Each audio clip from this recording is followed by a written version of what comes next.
Assalamualaikum warahmatullahi wabarakatuh. Selamat pagi anak-anak. Bagaimana kabar kalian hari ini?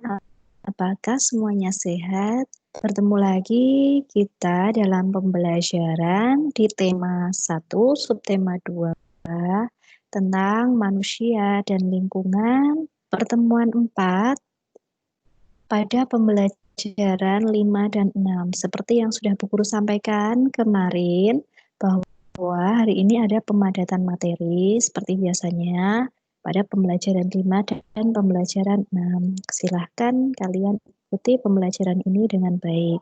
Ya, untuk menginformasikan besok pada hari Jumat tanggal 31 Juli kita tidak melaksanakan pembelajaran daring. Silahkan anak-anak berkegiatan bebas di rumah, tetapi tetap memperhatikan protokol kesehatan ya. Jangan lupa tetap pakai masker dan juga menjaga jarak aman. Ya, silahkan berkegiatan di rumah, mohon untuk tidak berkerumun dan pergi ke tempat-tempat yang memungkinkan orang berkerumun. Seperti itu. Baik, untuk pembelajaran ini masih dengan buku tema. Silahkan anak-anak buka buku temanya di pembelajaran 5 dulu. Buka di pembelajaran 5 halaman 104 ya. Baik, dapat kalian saksikan sendiri ini di buku maupun di layar HP kalian. Pembelajaran 5 ini menampilkan gambar seorang petani yang sedang mencangkul sawah. Ya, ini gambar petani sedang menggarap sawah dengan cara mencangkul. Anak-anak, bisa kalian perhatikan gambar petani ini atau kalian bayangkan seorang petani sedang mencangkul itu kira-kira membutuhkan gerak atau tidak anak-anak? Apa hanya diam saja cangkul itu bisa bergerak sendiri? Nah, otomatis ketika kita menggerakkan sesuatu yang membutuhkan tenaga manusia, otomatis manusianya juga ikut bergerak. Nah, kita baca. Wah, hebat sekali Pak Bejo itu. Sudah tua tetapi masih kuat mencangkul, tulang dan otot-otot tangannya masih kuat mengayun cangkul yang berat. Kakinya pun masih kukuh berdiri dan berjalan di lumpur yang pekat, uji Beni. Betul sekali, Beni. Pak Bejo sudah terbiasa melakukan hal tersebut sejak remaja. Dia pun melakukan sebatas dengan kekuatan dan kemampuannya. Dia tidak pernah memaksakan untuk melakukan kegiatan yang di luar batas kemampuannya. Jika kita paksa, bisa-bisa tangan atau kaki kita bisa cedera, jawab Pak Anto. Lanjut, otot memiliki peran penting dalam setiap gerak manusia, sama halnya dengan tulang. Otot merupakan gerak aktif manusia dan hewan. Nah, yang menggerakkan itu otot ya. Coba kamu amati aktivitas sehari-harimu. Pada saat memegang sebuah benda, organ tubuhmu yang paling berperan adalah otot. Tahukah kamu apa itu otot? Otot adalah jaringan yang ada di dalam tubuh manusia berupa alat gerak aktif yang menggerakkan tulang sehingga menyebabkan suatu organisme atau individu dapat bergerak. Otot bekerja dengan cara berkontraksi dan berelaksasi. Ya, perhatikan di sini ada dua, kontraksi dan relaksasi. Apa itu ya? Nanti akan kalian ketahui sedikit. Kalau kontraksi itu ototnya itu menegang atau menguat. Nah, kalau relaksasi berarti otot yang lemas ya, tidak menegang atau tidak sedang bekerja. Fungsi otot pada manusia yaitu menjalankan dan melaksanakan kerja, contohnya berjalan, mengangkat, dan memegang. Kemudian yang kedua, menggerakkan jantung. Yang ketiga, mengalirkan darah yang terdiri atas zat-zat yaitu nutrisi, oksigen, dan lain-lain. Nah, macam-macam otot manusia. Kalian perhatikan di sini ada otot polos yang pertama. Otot polos, diingat-ingat, otot yang bekerja tanpa kesadaran, yang dipengaruhi oleh sistem saraf tak sadar atau saraf otonom. Otot polos dibentuk oleh sel-sel yang berbentuk gelendong, di mana kedua ujungnya runcing dan mempunyai satu inti sel. Di sini kata kuncinya ya, berbentuk gelendong, ujungnya runcing, mempunyai satu inti sel. Otot polos bekerja tanpa kesadaran, itu dia. Nah, ciri-cirinya ini kontraksi antara 3 sampai 180 detik. Bentuk dari otot polos adalah gelendong. Terletak pada organ dalam itu yang di dalam tubuh kita ini ada jantung, Pak. Mohon maaf, jantung tidak termasuk ya. Ada organ pencernaan, ada yaitu.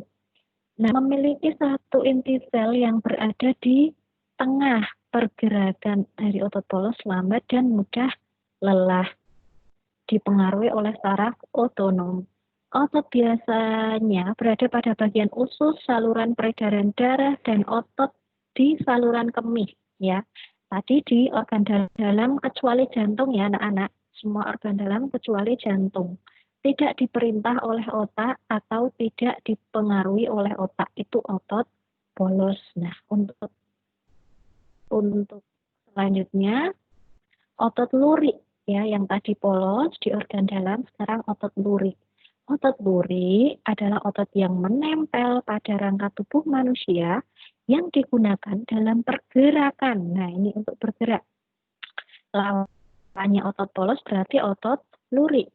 Otot lurik adalah otot yang bekerja di bawah kesadaran atau dengan kesadaran kita bisa dikendalikan. Otot lurik juga dinamakan otot rangka. Mengapa? Karena menempel pada rangka. Dinamakan otot lurik karena adanya sisi gelap dan terang yang berselang-seling ya. Kita perhatikan otot lurik ya, bagian gelap dan terang yang berselang-seling.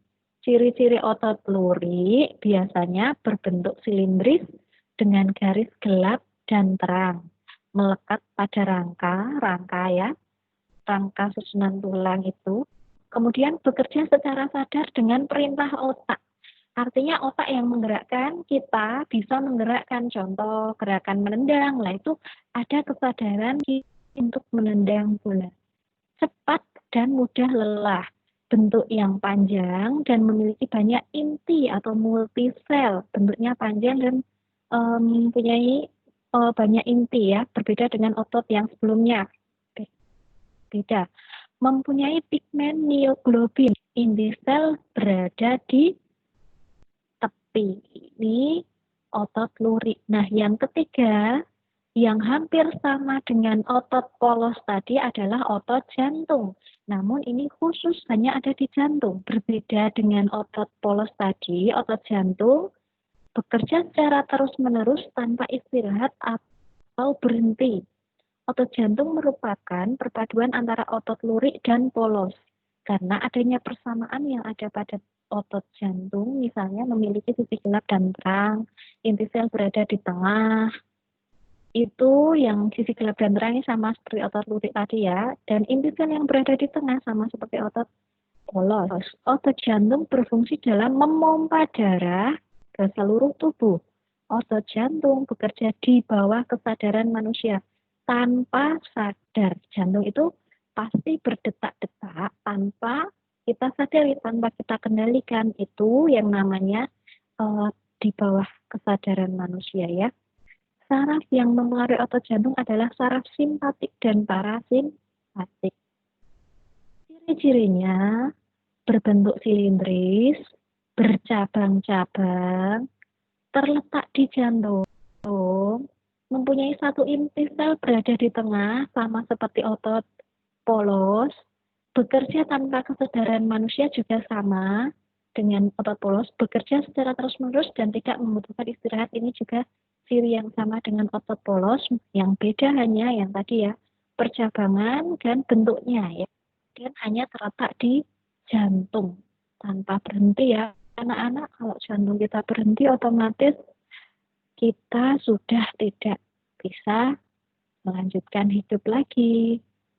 Tunjuk di mana letak otot-otot itu berada, hubungkan dengan menggunakan garis. Otot polos seperti tadi berada di area organ tubuh bagian dalam, area pencernaan, usus, ada di hati, ada di organ pencernaan ya tadi, kemih bagian bawah. Nah, otot lurik itu melekat pada rangka, berarti ini di area ini tangan, ada di organ gerak bagian luar ya. Dan otot jantung berada di jantung ya. Itu yang membedakan dan letaknya. Kemudian dengan mengetahui macam dan fungsi otot dalam tubuh manusia, kalian jadi tahu peran otot dalam kehidupan. Coba bayangkan seandainya kamu tidak memiliki otot, atau otot-ototmu mengalami gangguan dan tidak dapat bekerja sebagaimana mestinya. Apakah dari kalian pernah ada yang terkilir, kecetit itu ya, atau kecetit? Ya, itu gimana rasanya anak-anak? Pasti tubuh tidak akan nyaman ya, seperti itu. Kamu telah mengetahui macam-macam otot serta letaknya pada tubuh manusia. Sekarang, ini membuat rangka otot manusia dengan bahan gawat. Nah, bisa kalian lihat saja, bisa dipraktekkan lain waktu jika kalian mempunyai bahan-bahan yang ada ya. Selanjutnya ada bacaan tentang otot manusia. Silahkan kalian pause video ini dan silahkan dibaca terlebih dahulu. Selesai membaca, silahkan dilanjutkan videonya. Oke, kalian sudah selesai membaca. Nah, ada ide pokok di sini. Yang tertulis di sini anak-anak, buku luruskan lagi. Ide ini bukan ide pokok ya. Yang ditulis di sini adalah kalimat utama atau kalimat pokok ya.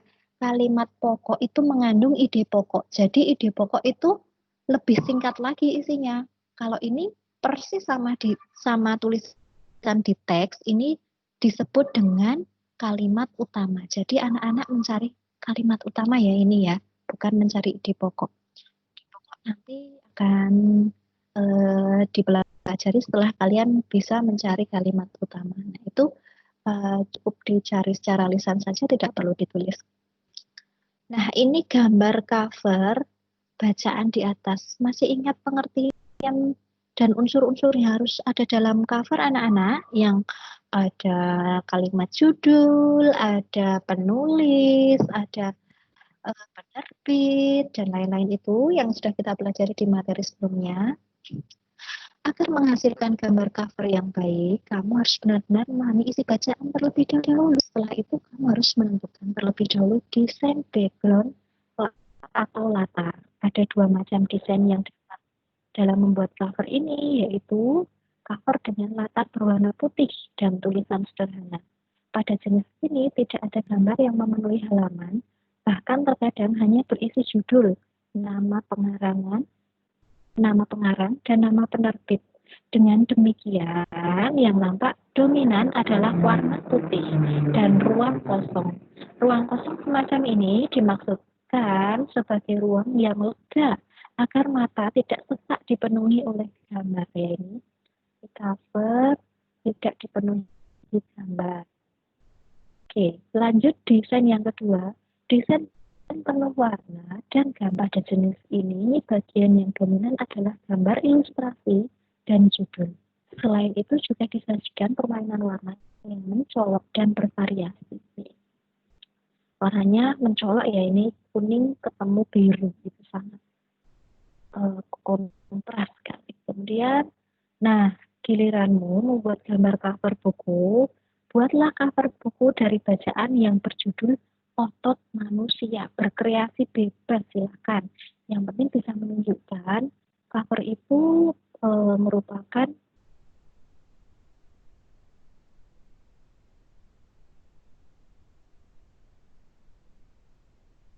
itu untuk cover sebelumnya ya. Coba kamu lihat di pembelajaran sebelumnya, ada unsur-unsur cover. Dilihat lagi dan dilengkapi ya, harus lengkap unsur covernya. Kemudian anak-anak lanjut, karena ini pemadatan materi, kelas lanjutnya ada di pembelajaran 6. Silahkan disimak pembelajaran 6 pada video berikutnya, supaya durasi di video ini tidak terlalu panjang.